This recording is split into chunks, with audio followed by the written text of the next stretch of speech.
Okay. Look who's here. You're not gonna be a grump, are you? Who's that, Bubba?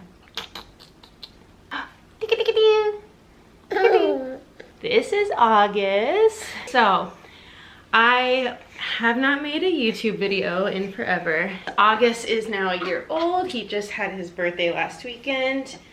I realized I didn't record his birth story, and I recorded a birth story for Jameson and Daisy, and I wanted to make sure that I had the story recorded so if he ever wanted to listen to it he could. And also I like having it recorded so if things ever like get blurry for me, I can listen to it and remember every detail of my birth. Thank you. So I'll just nurse him while I tell the story until he gets over it. So August was born 3 weeks early. He was born right at 37 weeks.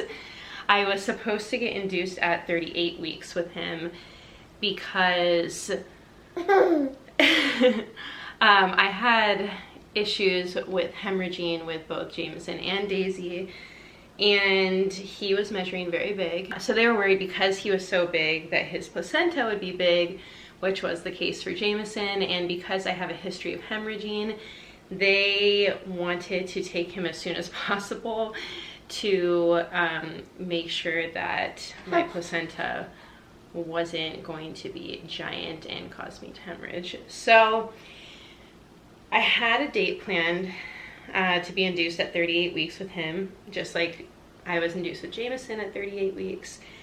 And I went in, I was seeing a perinatalogist with him. I had every test done you could think of. They were pretty sure I had some kind of a genetic disorder that caused me to hemorrhage. They couldn't find anything. I had so many tests done.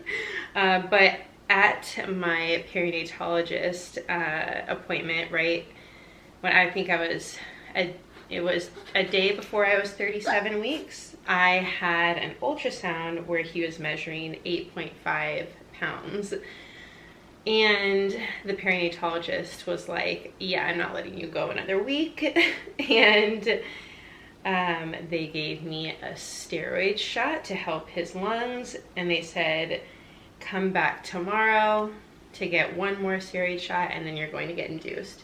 I had all kinds of things planned for that last week of being pregnant. I had a cleaner coming in a week. We were gonna finish painting and putting in baseboards, and all of that stopped. And I had to prepare the next 24 hours to go have August. So, oh, he's falling asleep. Basically, 24 hours later, it was the evening of December 2nd, and they told me to just get ready and that they'd have a room ready for me and that they call me sometime after midnight to come in to the hospital. And I was all ready, and I waited and waited and waited. I was so anxious. I think his pregnancy was the only one of my pregnancies where I was just like so over it. By the end, I was ready to have him, even at 37 weeks. Around 1:30, 2 o'clock in the morning, I hadn't gotten a call yet. And so I called them and I'm like, hey, I'm just waiting up, haven't heard from anyone. I'm just making sure that like you guys have the right number, or like I didn't accidentally miss your call somehow. Didn't want to miss my chance to come in. And the girl at the hospital was like, oh, we are so booked. We have no rooms open. Inductions are taking the back burner. If we don't have a bed for you, we don't have a bed. And my doctor only did inductions on 2 days a week. So if I didn't get in that night, I wouldn't be able to come in for a few days. So I told her, you know, I am high risk, and like they needed me to be induced tonight. So our high risk inductions being, you know, a priority. And she was like, no. So just go to sleep. You might hear from us, you might not. If you don't, we'll reschedule your induction. And I was so upset and pretty much went to bed thinking I wasn't going to be induced until the next week. And I went to sleep and woke up to a phone call at 4:30 in the morning being like, come down now, we have a bed ready for you.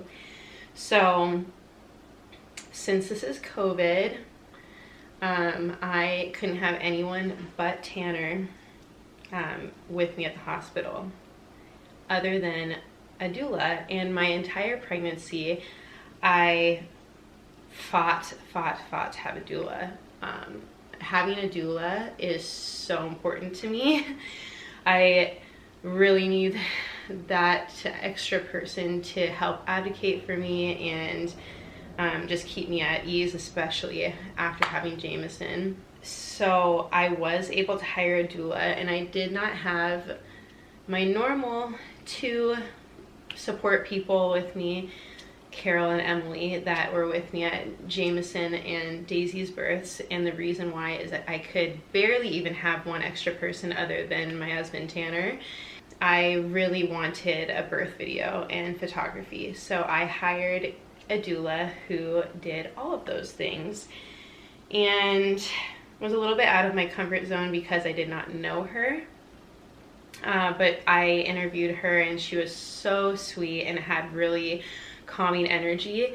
So I let her know that I was going to be heading to the hospital. Tanner had to stay home because Daisy was still sleeping, and we did not have someone coming until 7 a.m. to watch her. And Emily, who was like my support person and my doula at my last 2 births, was coming to watch Daisy. So that was really nice that we didn't have to worry about that. So at about 4:30, 5 o'clock in the morning, I headed out, packed up, and went to the hospital by myself. I had a pretty rocky start to my labor during the portion of the morning when I was there by myself. I'm a pretty independent person, so being by myself was not a huge deal. However, I have pretty severe PTSD with laboring and birth, and so things can trigger me very easily. Pretty much right away they wanted to start me on Pitocin and get a reading started. At my other births, with Jameson, I got a Foley bulb and Cytotec before they started Pitocin. With Daisy, they just did Cytotec before they started the Pitocin, and with August, they didn't want to give me anything, and they were like, we're starting your IV and we're giving you Pitocin. And I said, absolutely not. Pitocin, again, something that super triggers my trauma. Pitocin was absolutely horrific for me. I was on Pitocin for over 24 hours when I gave birth to Jameson, and it basically makes everything 10 times more intense than if you were just in labor without any medication. So I told the nurse that I did not want to start Pitocin before I had my epidural. And she thought that was super strange. And she said, normally we don't do epidural until you're progressed around 6 centimeters. And I said, well, then I'm not getting induced. I've done this before, and I have to have the epidural before I get any kind of medication. And just to backtrack before I start talking about my epidural, if you don't know a little bit about my medical history and my other 2 births, I had severe scoliosis, and I've had 3 different back surgeries. I had my spine fused and had metal hardware throughout my spine, and I've since had it removed, but my spine is still fused, and it has made it pretty much hell giving birth and trying to get an epidural. I was always told I couldn't have one.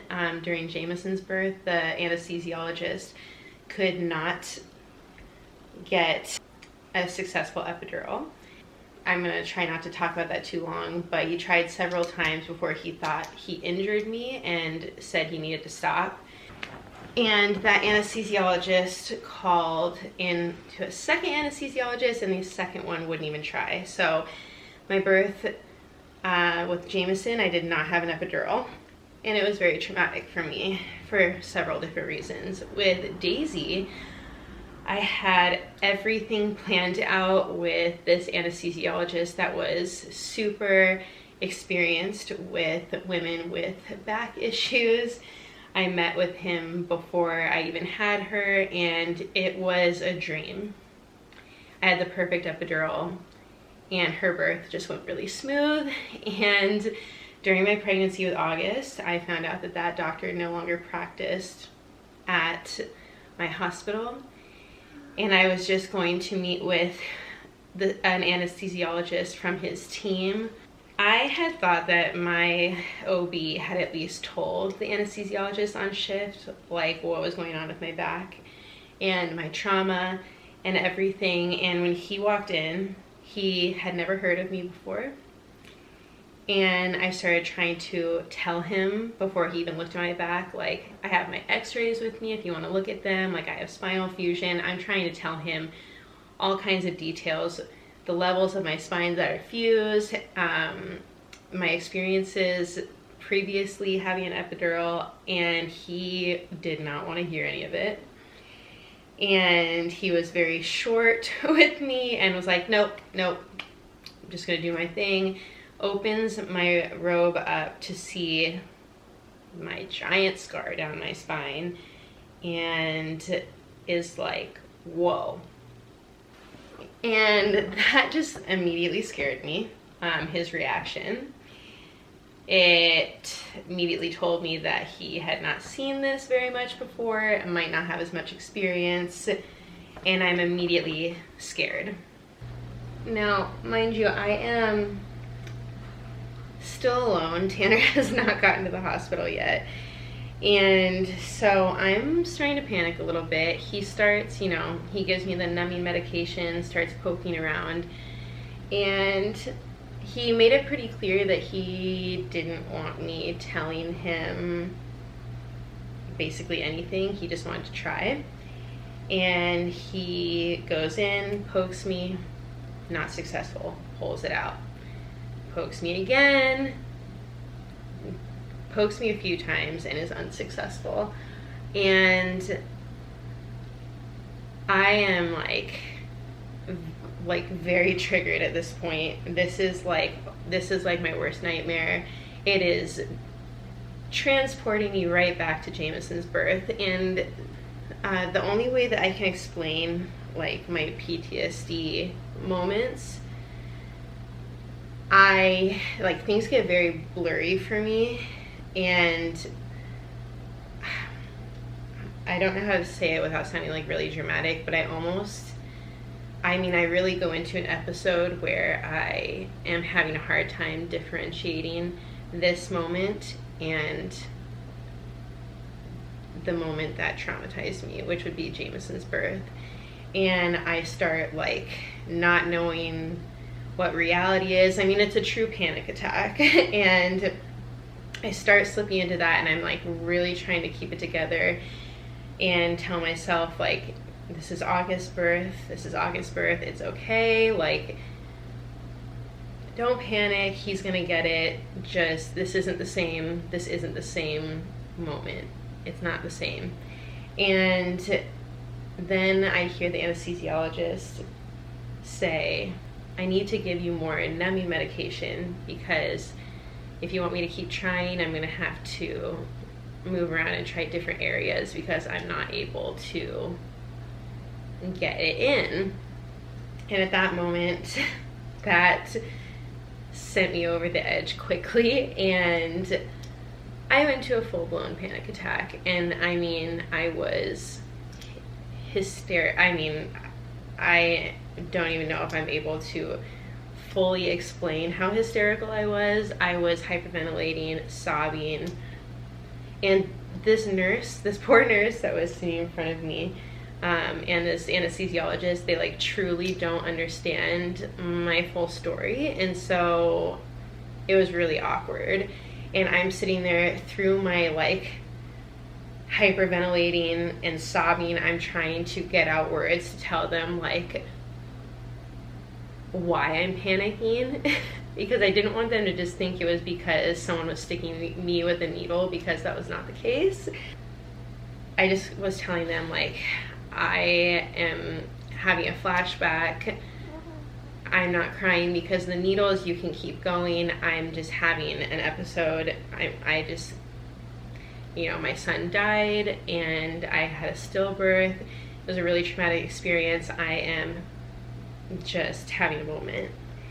And as soon as I don't know exactly what I said, but it was something like that. And as soon as I said that, I felt like they got a lot softer with me. They gave me more numbing medication, and I told him, which I wish I would have told him before he even started.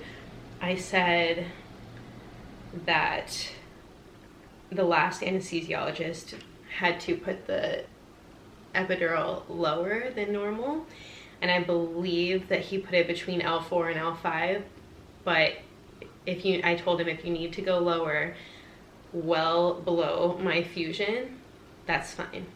I just want some kind of an epidural. I don't want to have an unmedicated birth again because my first experience was just so bad. I can't imagine being induced and having Pitocin and doing all of that unmedicated with the back issues that I have. It's just too much for me. And also, I was told throughout all of my pregnancies that if I was not able to have a successful epidural and something were to happen where I needed a cesarean, I would have to be put under general anesthesia, which becomes pretty dangerous. It becomes an emergency, and I also wouldn't be present for my kid's birth. So that's also another reason why I at least really wanted the option of epidural. So I knew that in whatever situation, I was still going to be able to be present. So he ended up getting it, I don't know, I want to say it was on like the 8th try of sticking me with the epidural needle. And I just kept telling him to keep going until he got it, and he finally got it. And as soon as he got it in, his demeanor was just so different after my panic attack. The anesthesiologist started talking to me, asking me about my story, and was just super nice to me after that. I also noticed that during him putting in my epidural that I became strangely calm, and I thought at first that it was because I realized that he successfully gave me an epidural, but all of a sudden I was very calm. And as soon as he got it in, I kind of started to look around the room, and things were very slow, and I was feeling lightheaded. And I told the nurse, I feel kind of high right now. And she told me that they had given me something in my IV. I can't remember what the medication was that she said, but they drugged me. Without me knowing. They gave me a medication in my IV when I was having a panic attack, because they needed me to calm down, because the doctor like had needles in my spine. And yeah, I was unaware of it. I have told this story to a few people since I gave birth, and they told me that that is like not okay that they did that. But I was not upset about it at the time because I obviously felt a lot better. And I kind of understand why they did it, because my panic attack was like 10 out of 10. So they gave me something to snap me out of that, and I felt a little high for a little bit, but it wore off pretty quick. And right after I got my epidural and they started me on Pitocin, Tanner got there around 7:30. I think it was probably an hour or two after I started Pitocin. I went from 0 centimeters to 5 centimeters. Since Daisy's birth was only her labor was only 7 hours long, I thought things were progressing really fast, and I called my doula and asked her to come down. And things just basically stopped progressing right at 5 centimeters. I had this expectation that he was going to come quicker than Daisy did because he's my third baby. And I was really anxious about progressing. And I don't know if he just wasn't in like the best position, or if it was just like my mental state, maybe not being as comfortable, like having a doula, someone I didn't know very well. I don't know what it was, but I basically stopped progressing once my doula got there, and I stayed at 5 centimeters for hours. And my epidural was very low in my back, so I felt a lot of my contractions in my abdomen, and it wasn't too bad, but it definitely was not a pain-free labor because I think I was basically only numb from like my pelvis down. And I was totally able to move my legs and do everything. So I was on my hands and knees, I was squatting, I was moving positions probably every 20 minutes trying to get in the best position for him to move down, and I just was not progressing, and it was starting to stress me out. And as a doula myself, I know that I know not to like freak out about that kind of thing, but I couldn't help it. So finally, my doula ended up trying a different position for me that I had never seen before, and I cannot remember what it's called, but I will show a picture of it. Basically, the bed was raised up really high. There was a rolled up towel under my back, and my feet were dangling off the bed. I did that position for 15 minutes, 3 different times. I would do it for 15 minutes and then get out, give myself and August a break. About 20 minutes later, I would try it again. I did it 3 times, and that position I know can be stressful for babies, so each time I did it, a nurse would come in and would have a monitor on August, making sure that he was tolerating it okay, which he did every time. And just in those 3 15-minute spans, they checked me after I did that 3 times, and I was complete and ready to push. So I am so grateful to my doula for teaching me that position and having me do that, because I truly think that that is what got him engaged and coming down. My doctor came in and I started to push. It was really disappointing because they made me wear a mask the whole time. They said I could either wear an oxygen mask or I could just wear a cloth mask. I really didn't think that they were gonna make me, I didn't think that they made birthing people wear masks while pushing. I didn't even think that they made them wear the mask during labor, considering they COVID test all of the birthing people before their birth, so I didn't see why that was needed. But yeah, they made me wear a mask while pushing. Luckily, I can't even imagine, like, if I was having an unmedicated birth, there's no way that I would have done that. There would have been no way that I would have been able to tolerate a mask on my face in an unmedicated birth. But by the time I was ready to push, I was feeling a lot of contraction pains in my abdomen. It was very uncomfortable. I was exhausted. Luckily, I was able to push August out in just about 15 minutes. I pushed for over 4 hours with Jameson. Daisy, I pushed for 45 minutes, and she was totally stuck, and that was very hard. But he came out pretty quick, and as soon as I heard that he had dark hair, I was super hysterical, because that was one of my favorite things about Jameson. I was expecting Daisy to have dark hair. I just thought all my kids would. But she was a little blondie, almost bald at birth, but had blonde hair. So when I heard that he had dark hair, it was just very surreal. And the second I saw him, he looked so much like Jameson, and I'll put a comparison picture between the two of them so that you can see how similar they are. But I was very emotional just to see the similarities between the two, but this time to see a little dark-haired boy looking back up at me with big blue eyes. It's just always what I kind of pictured Jameson to look like. So it was just a very surreal moment. And Tanner stayed with me. I had August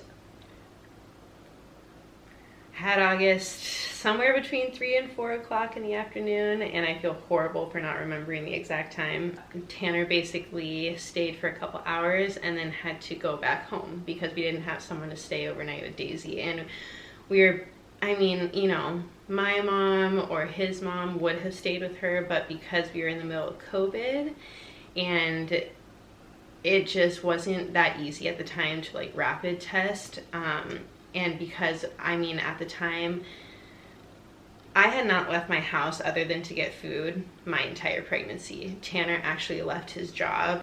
I mean, that was 2020. So he left his job for us to stay home and not be around anyone my entire pregnancy to make sure I did not get COVID while pregnant or right before my birth. And so obviously after August was born, that we were even more strict to make sure that he did not get COVID, especially being born 3 weeks early. With his lungs not being fully developed, we didn't want like multiple people coming into our home to watch Daisy. We only wanted that one person. So Tanner went home for the night to be with Daisy, and I stayed overnight with August, expecting to go home in the morning. Because, you know, as long as everything's all good, which it was with Daisy, we left at the 24-hour mark with Daisy. We left 15 hours after I gave birth to Jameson. So I was not used to staying in the hospital very long. You know, they did all of the newborn screenings with him and did some blood work. And because I am Rh negative, my babies tend to have a high bilirubin and they tend to be jaundiced, and it almost caused us to stay longer in the hospital with Daisy. And with August, because his was high as well, they made me stay an extra day because it was the weekend. If it wasn't the weekend, they would have sent me home and had me follow up with a pediatrician that day or the next day. But because the next day was going to be Saturday, I had him on Thursday, so it was now Friday, so they would not let me leave until Saturday because there was no pediatrician open to follow up with him. I was pretty upset when they told me I was gonna have to stay another day. We were not planning that as far as like people to take care of Daisy and everything, and I had been there all night by myself.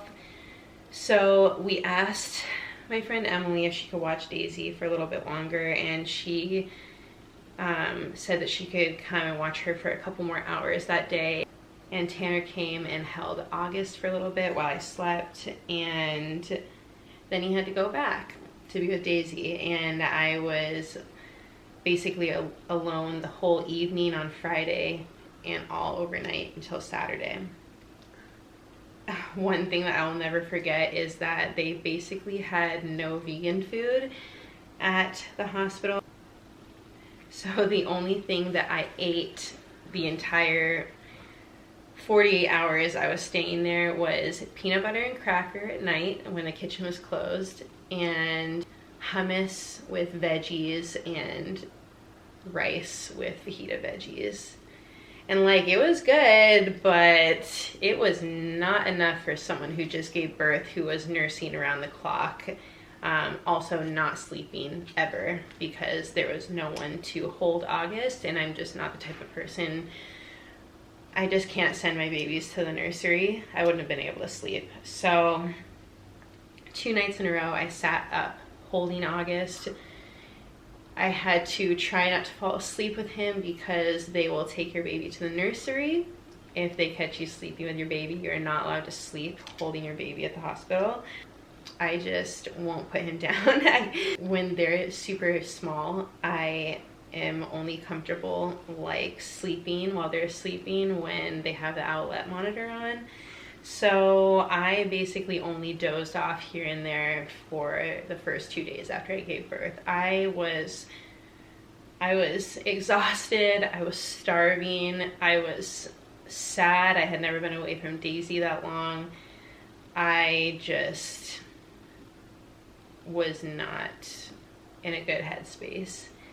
Not to mention, obviously I was sore from giving birth, but my back, from being poked a bunch of times with a large epidural needle, my back was just, I was in so much pain. Basically, I just sat on a heating pad for my back the whole 2 days I was there, and just took like 1 or 2 Motrin. So right before we were discharged on Saturday morning, I was very impatiently waiting to be told I could leave. I was trying to pack everything. Again, I'm by myself.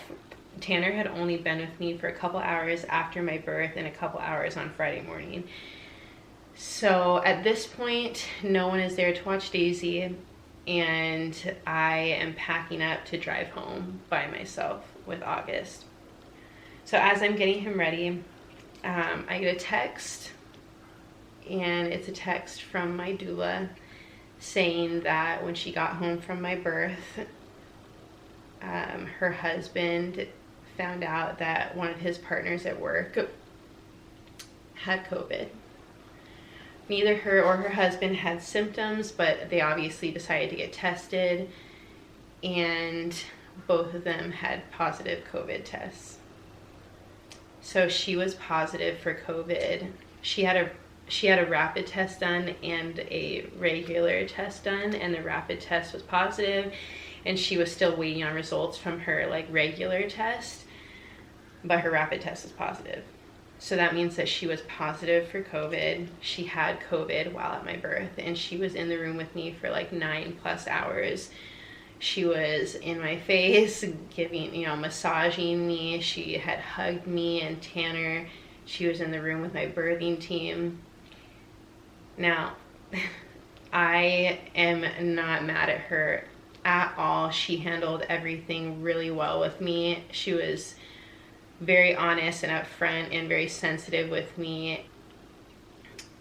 I don't fault her at all, because obviously she had no symptoms. She couldn't have known. She really didn't. She did not have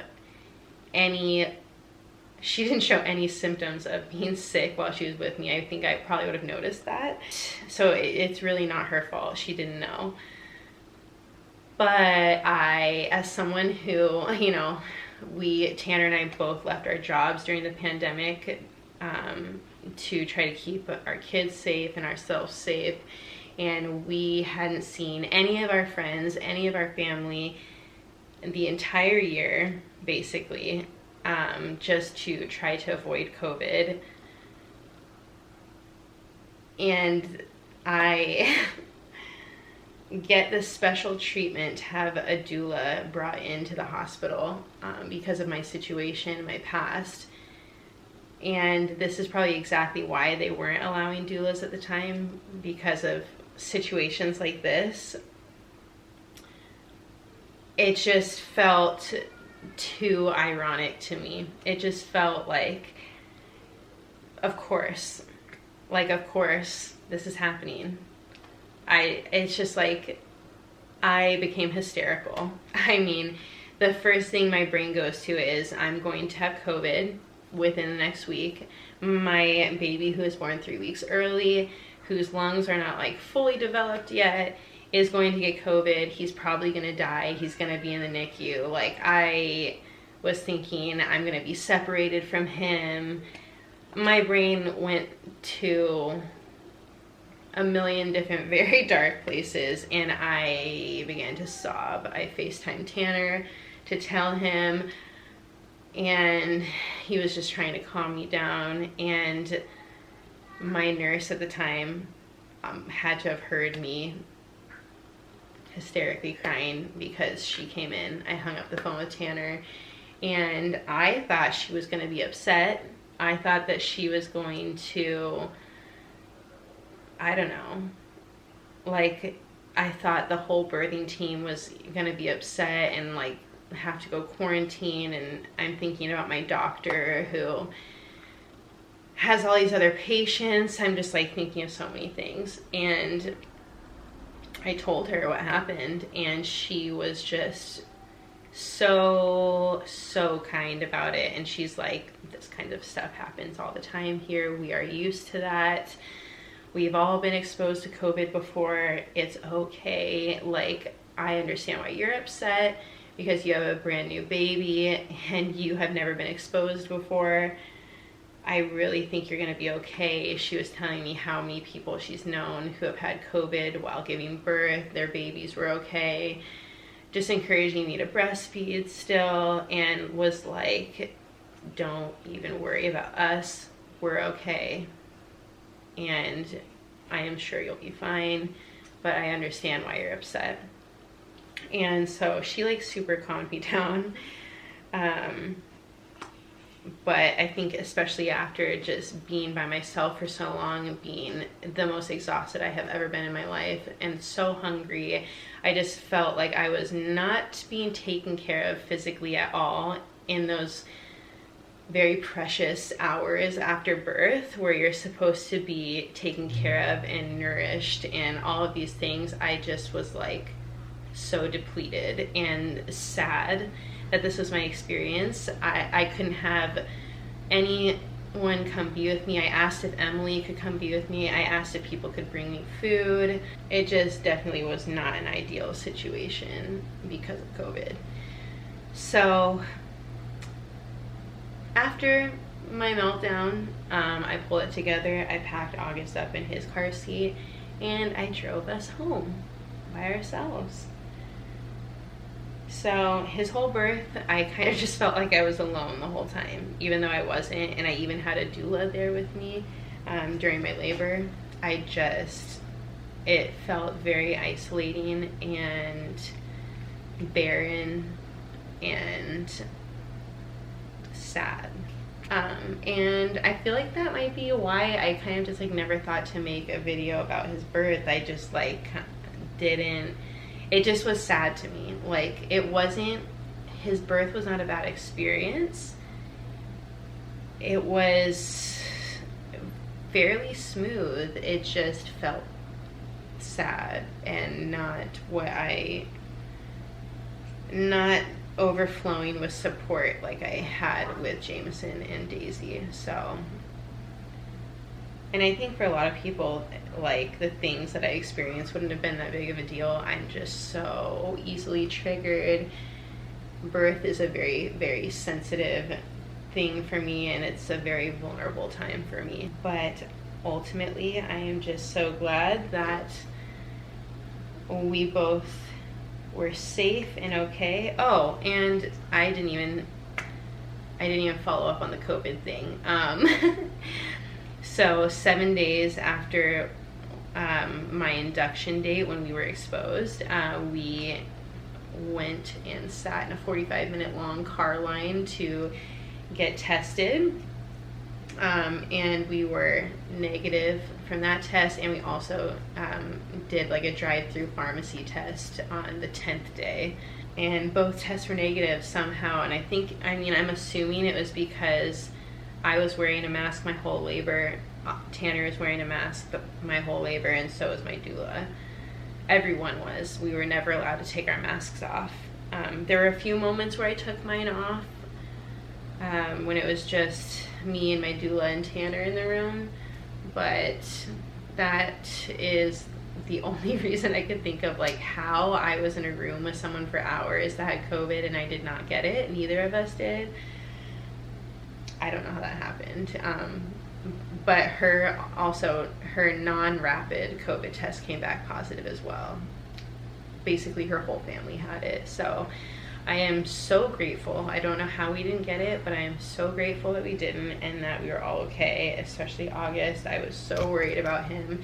That first week being home in quarantine on top of being postpartum and just not knowing if we were about to be sick and not knowing if he was going to be okay, it was a lot. That's you. In that week after his birth, you're supposed to go to the pediatrician and have a checkup done 3 days postpartum and then like a week postpartum. I had 2 pediatrician appointments set for him, and I needed to get his bilirubin checked because he was very jaundiced. On top of everything, I had to go back and forth with the pediatrician's office, you know, telling them we were exposed to COVID, but we didn't have any symptoms and we were getting tested and everything. I had to call every day. I had to argue with them. You know, I didn't want anyone to be exposed to us if we were gonna get COVID, but it was very important that I was getting his bilirubin checked to make sure that he was not overly jaundiced and that his jaundice was improving. So they kept telling us that because we were exposed to COVID, we could not come to the appointments, and I'm like, hey, well, you know, it's not my baby's fault that we were exposed. If his jaundice is just getting worse, we need to know that. So, you know, I was told I might have to go back to the hospital. It was a big back and forth thing, but they ended up allowing us to come, and they were basically in full biohazard gear when we came in for our appointments.